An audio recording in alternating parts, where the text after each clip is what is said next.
Hello and welcome to Contact Sport. I'm Paul Kennedy. Today we're looking at Australian rules umpiring, and in a moment I'll be joined by two special guests. With so much focus on the rules and decisions, it's easy to forget there are dedicated professionals who, just like players and coaches, are striving for excellence. Contact Sport was a fly on the wall at umpire training this week. Got the leg speed, might need it in the end. It's a goal. That is a super... Oh, it's not a goal. Goal umpire says no goal. Over the line. But it's a super play. What's happened here? They don't know. Let's have a look. Oh, that's a disgrace. That's a goal. That is a disgrace. That's a goal. He's in perfect position, the goal umpire, and he stuffed it up. That is unforgivable. That is. He should never go umpire again. And we have a look at a quick kick here. Now, the North players are saying touched or hit the post. And... Tony will take the repeat group out under the freeway. Is there anyone interested in an easy 30 minutes? Yep. No? Yep. Okay, so Jack will take the easy 30 minutes. You might actually just go out for 15 and turn around and come back the whole way. And then the Latour group can meet in the gymnasium to do the fartlek on the bike. He's actually a horse trainer.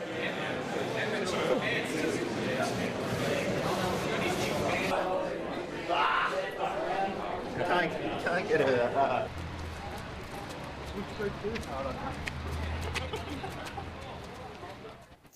And they were the umpires running off for their Wednesday night session. I'm joined by leading AFL umpires now, boundary umpire Ian Burrows and goal umpire Luke Walker. Thanks for joining us. Thanks for having us. It would be good to get some insight for today's show and just why, first of all, you became umpires. Ian, we'll start with you. What brought you to being a boundary umpire? Well, I played lots of junior footy, obviously, when I was younger. Played through to like the end of juniors, under 16s, and was still pretty keen to stay involved, but I wasn't necessarily that keen to keep playing.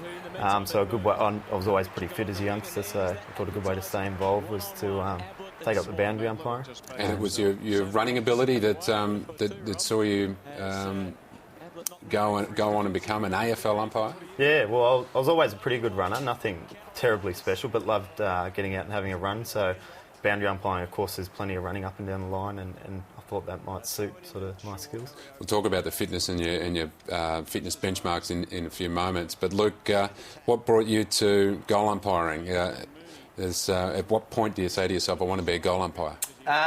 Well, back when I was going to school, one of my mates was actually a boundary umpire at the local association, and he asked me if I wanted to come along, and I thought boundary umpiring probably isn't quite for me. I'm not a great runner.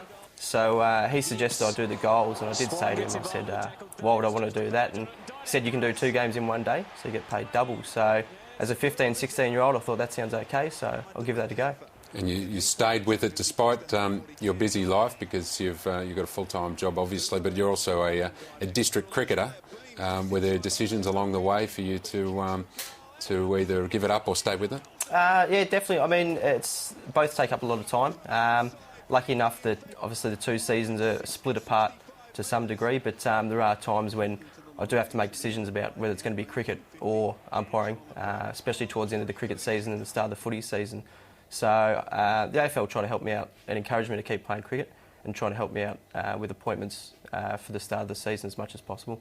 And Ian, what about the balance for you? Because you're a journalist at the ABC as well, so it's a busy life to be able to fit that in. Yeah. Of course, the players have the luxury these days of being full-time professionals. Yeah, you're right. All of us, all the field boundary and goal umpires in the AFL all have full-time jobs.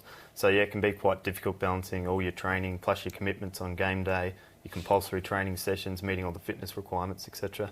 So, but the AFL is pretty good. Like, they have people at the AFL dedicated to sort of helping work-life balance and things like that.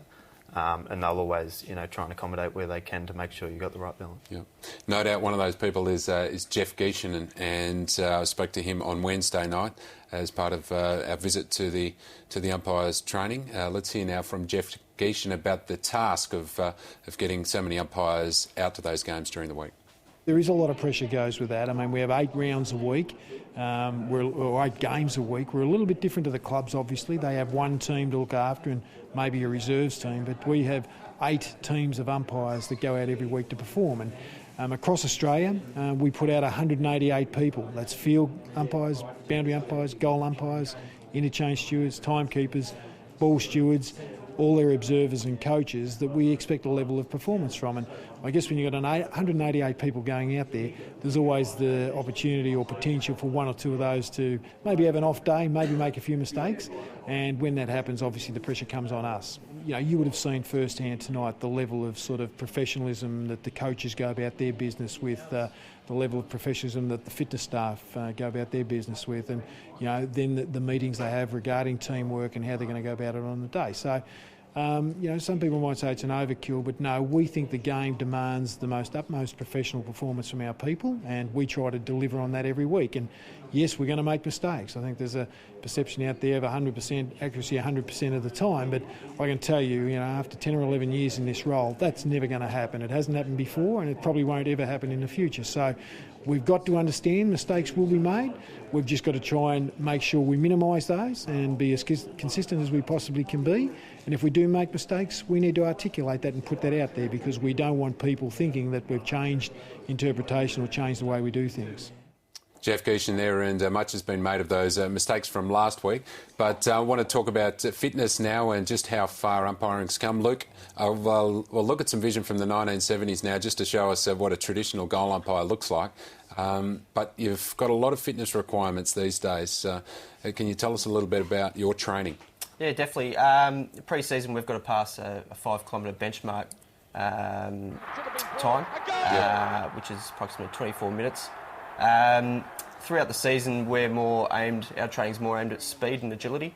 Yep. We get obviously a lot of quick snaps out of packs, and we require some short, sharp movements. So sort of trigger running from a standing start is the sort of things that we practice throughout the season. And you have benchmarks as far as body fat goes. Yeah, we have skid fold testing, happens 5 or 6 times a year, so we've got to be under a certain requirement. Do you think that's an image thing or is that a performance thing? I think it's both. I think the AFL is obviously conscious of the image of having fit people out there officiating the games. And obviously, from a fitness point of view, it keeps you in check throughout the season. Yeah, and Ian, of course, you do professional running as well. Boundary umpires are some of the best runners going around. What's your training consist of? Yeah, well, there's a big variation in the guys, but we're mostly pretty good runners. There's some guys who are more focused on the short, sharp, sort of really top level sprinters, and other guys who, are doing 10Ks around 30 minutes, which is sort of bordering on national level. Running in a game, of course, we're doing 15Ks and up per game. Yeah. So it's pretty high fitness demands, and we're training most days cardio and speed work.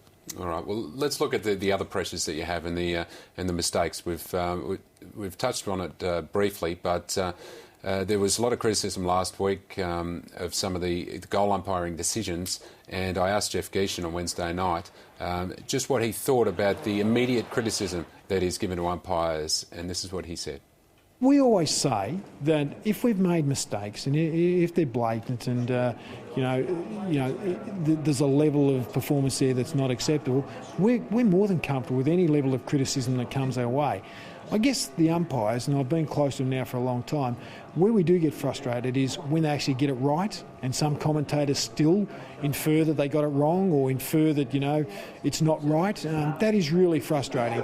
On the vast majority of occasions, our guys get it right, and it does become frustrating when people continually look for the fault, look for the wrong in what they do when they do so many good things in a game.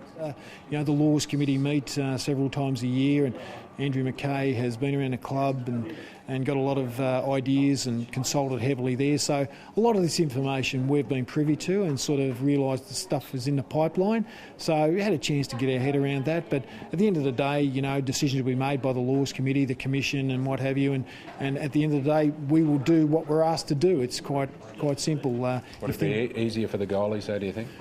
There's certainly merit in that. I mean, we saw the Hawkins one in the grand final last year under this system. That would have stood as a goal and we wouldn't have all the controversy. And we saw one with Brad Green the other week, exactly the same thing. So there is a bit of merit in it, but again, it's not my decision. It's something we made by the people in charge.